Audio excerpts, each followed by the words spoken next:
Capítulo 17 Parque Jurássico. Eles percorreram o túnel verde sob as copas das palmeiras, a caminho do edifício principal destinado aos visitantes. Por toda parte, a vegetação densa e bem cuidada enfatizava a sensação de que entravam em um novo mundo, um mundo pré-histórico tropical, deixando para trás o mundo normal. Eles parecem ótimos, Ellie disse a Grant. Sim, concordou Grant, mas quero vê-los de perto. Quero levantar suas patas e examinar as garras, tocar a pele, abrir a boca, olhar os dentes. Até fazer isso não terei certeza, mas sem dúvidas parecem ótimos. Suponho que isso mude um pouco a sua área de pesquisa, Malcolm comentou. Grant concordou com a cabeça. Muda tudo. Durante 150 anos, desde a descoberta de ossos enormes de animais na Europa, o estudo de dinossauros fora um exercício de dedução científica. A paleontologia era essencialmente um trabalho de detetive, procurando pistas nos ossos fossilizados e nos sinais da passagem dos gigantes. Havia muito desaparecidos. Os melhores paleontólogos eram aqueles capazes das deduções mais inteligentes. Todas as grandes discussões da paleontologia se processavam dessa maneira. Inclusive, o acirrado debate, no qual Grant era uma figura-chave a respeito do sangue quente dos dinossauros.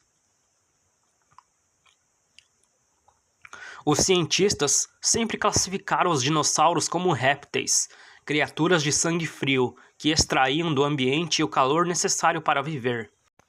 Um mamífero podia metabolizar alimento para produzir calor corporal, mas um réptil não. Alguns pesquisadores, liderados principalmente por John Strong e Robert Baker, de Yale, começaram a suspeitar de que o conceito de dinossauros lerdos de sangue frio não explicava os dados obtidos através dos fósseis. Utilizando a dedução clássica, eles tiraram suas conclusões de diversas séries de evidências. Em primeiro lugar, a postura. Lagartos e répteis tinham as pernas tortas e esparramadas, tirando seu calor da proximidade do solo. Os lagartos não possuíam energia suficiente para se erguer nas patas traseiras, a não ser por alguns segundos. Mas os dinossauros apoiavam-se em pernas retas, e muitos andavam nas patas traseiras. Entre os animais vivos, a postura ereta ocorria apenas em mamíferos e aves, de sangue quente. Assim sendo, a postura dos dinossauros indicava sangue quente. Em seguida, estudaram o metabolismo, calculando a pressão necessária para bombear o sangue pelo pescoço de 6 metros do brachiosauro, e concluíram que isso só seria viável se tivesse um coração com 4 câmaras para sangue quente. Estudaram também as pegadas, sinais deixados na lama pelos dinossauros, e concluíram que corriam tão depressa quanto o homem. Tal agilidade levava a supor a existência de sangue quente. Restos de dinossauros foram encontrados acima do Círculo Ártico, em um ambiente gélido, inimaginável para um réptil. E os novos estudos de comportamento grupal, baseados em grande parte no trabalho do próprio Grant, sugeriram que os dinossauros possuíam uma vida social complexa e cuidavam de suas crias, algo desconhecido para os répteis. As tartarugas abandonam seus ovos, mas os dinossauros provavelmente não faziam isso. A controvérsia quanto ao sangue quente durou mais de 15 anos, até que uma nova noção dos dinossauros fosse aceita: animais ágeis, alertas. Mas isso não impediu o surgimento de inimizades. Nos debates, ainda havia colegas que não se falavam. Se os dinossauros pudessem ser clonados, o campo de pesquisa de Grant mudaria instantaneamente. O estudo paleontológico dos dinossauros estava terminado. Todo o sistema, os museus e seus esqueletos gigantes com bandos de crianças barulhentas, os laboratórios das universidades, com seus estudos de ossos, as pesquisas publicadas, as revistas, chegaria ao fim. Não parece aborrecido? Malcolm disse. Grant abanou a cabeça. Já se discutiu isso. Muita gente imaginava que esse momento chegaria, mas não tão cedo. Essa é a história da nossa espécie, Malcolm retrucou, rindo. Todo mundo sabia que aconteceria, mas não tão cedo. Eles caminhavam, tendo perdido os dinossauros de vista, embora ainda ouvissem sons de trombeta ao longe. A minha maior dúvida é onde obtiveram o DNA, Grant disse. Tinha conhecimento de pesquisas nos laboratórios de Berkeley, Tóquio e Londres, capazes de levar um dia a clonagem de um animal extinto como o dinossauro, se fosse possível arranjar o DNA para o trabalho.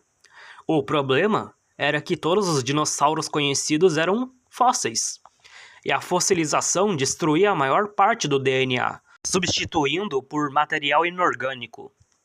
Claro, se um dinossauro estivesse congelado, preservado numa turfeira ou mumificado no deserto, talvez se pudesse recuperar o DNA. Mas ninguém ainda localizara um dinossauro congelado ou mumificado. Portanto, a clonagem era impossível.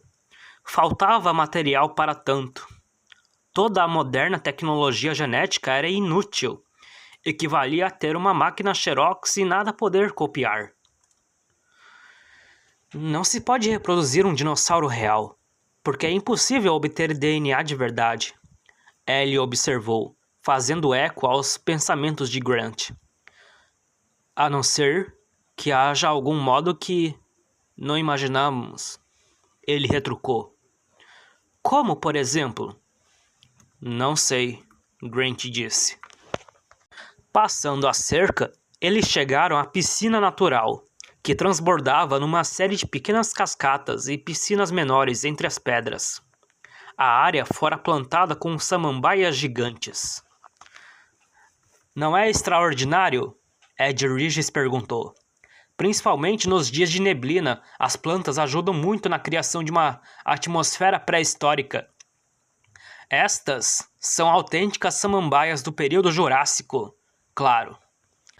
Ellie parou e examinou detidamente as plantas. Sim, ele tinha razão. Serena veriformans, uma espécie vegetal abundante entre os fósseis com mais de 200 milhões de anos, atualmente encontrada apenas em áreas úmidas do Brasil e Colômbia. Mas a pessoa que decidira colocar aquela samambaia ali, ao lado da piscina, não sabia que os esporos da veriformans continham uma alcaloide mortal, o beta-carboline. Uma pessoa poderia passar mal só de tocar as folhas esverdeadas. Se uma criança as levasse à boca, correria sério risco de vida, ingerindo uma toxina 50 vezes mais poderosa do que o veneno do oleandro. As pessoas eram tão ingênuas quanto se tratava de plantas, Ellie pensou. Escolhiam pela aparência, como se escolhe um quadro para enfeitar a parede. Nunca pensavam nas plantas como seres vivos, ocupados em realizar todas as funções vitais, como respiração, ingestão, excreção, reprodução e defesa. Mas Ellie sabia que, na história do mundo, as plantas evoluíram do mesmo modo competitivo que caracterizava os animais, em alguns aspectos, de forma até mais feroz. O veneno da Serena veriformans era um pequeno exemplo do requintado arsenal químico desenvolvido pelas plantas. Havia o terpeno, que algumas plantas espalhavam no solo para inibir a concorrência. Alcaloides que as tornavam indigestas para insetos e predadores. E crianças. Feromônios usados na comunicação. Quando o pinheiro Douglas era atacado por besouros, produzia uma substância para afugentá-los. E o mesmo acontecia com outros pinheiros em partes distantes da floresta. Reagiam assim graças a um aviso químico produzido antes de um ataque. As pessoas que imaginavam a vida na Terra como uma Uma bucólica paisagem de animais se locomovendo contra um fundo verde, não compreendiam direito ao que viam. O fundo verde fervia de vida. As plantas cresciam, moviam-se, retorciam-se, lutavam pelo sol, interagiam continuamente com os animais, desencorajando alguns com casca e espinhos, envenenando outros e alimentando alguns para promover a própria reprodução, espalhando pólen e sementes. Um processo complexo e dinâmico que Ellie sempre considerara fascinante, mas a maioria das pessoas simplesmente o ignorava. Se o plantio das samambaias venenosas fosse um exemplo, significava que os idealizadores do Jurassic Park não haviam sido tão cuidadosos quanto deveriam. Não é uma maravilha? Ed Regis indagou. Olhem adiante, verão o alojamento safari. Ellie avistou uma construção interessante, baixa, com uma série de pirâmides de vidro no teto. Ficarão hospedados ali enquanto estiverem no Jurassic Park, o ruivo acrescentou. A suíte de Grant fora decorada em tons de bege, e a mobília de ratã estofada com tecido verde, estampado com motivos florais. O quarto ainda não estava totalmente pronto. Havia pilhas de madeira no closet e pedaços de conduíte elétrico no chão. Alan encontrou um televisor no canto, com um aviso em cima. Canal 2, Monte dos Ipsilofodontes. Canal 3, Território dos Triceratops. Canal 4, Pântano dos Saurópodes. Canal 5, Terra dos Carnívoros. Canal 6, Recanto dos Stegossauros. Canal 7, Vale dos Velociraptors. Canal 8, Pico dos Pterossauros. Achou os nomes snobs, irritantes. Ligou o televisor, mas só pegou estática. Desligando-o, foi para o quarto e atirou a mala sobre a cama. Bem acima da cama, havia uma claraboia imensa, piramidal. Criava uma atmosfera de acampamento. Era como dormir sob as estrelas. Infelizmente, o vidro fora protegido por grossas barras de ferro que lançavam sombras listradas sobre a cama. Grant imobilizou-se por um instante, vira o projeto do alojamento e não se lembrava de barras de ferro na claraboia. Na verdade, as barras pareciam uma coisa improvisada. Tinham instalado uma esquadria de metal na parte externa dos vidros e nela soldado as barras.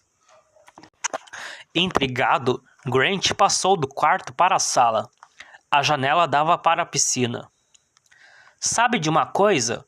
Ellie perguntou, entrando no quarto dele. Aquelas samambaias são venenosas e notou algo de estranho no quarto, Alan?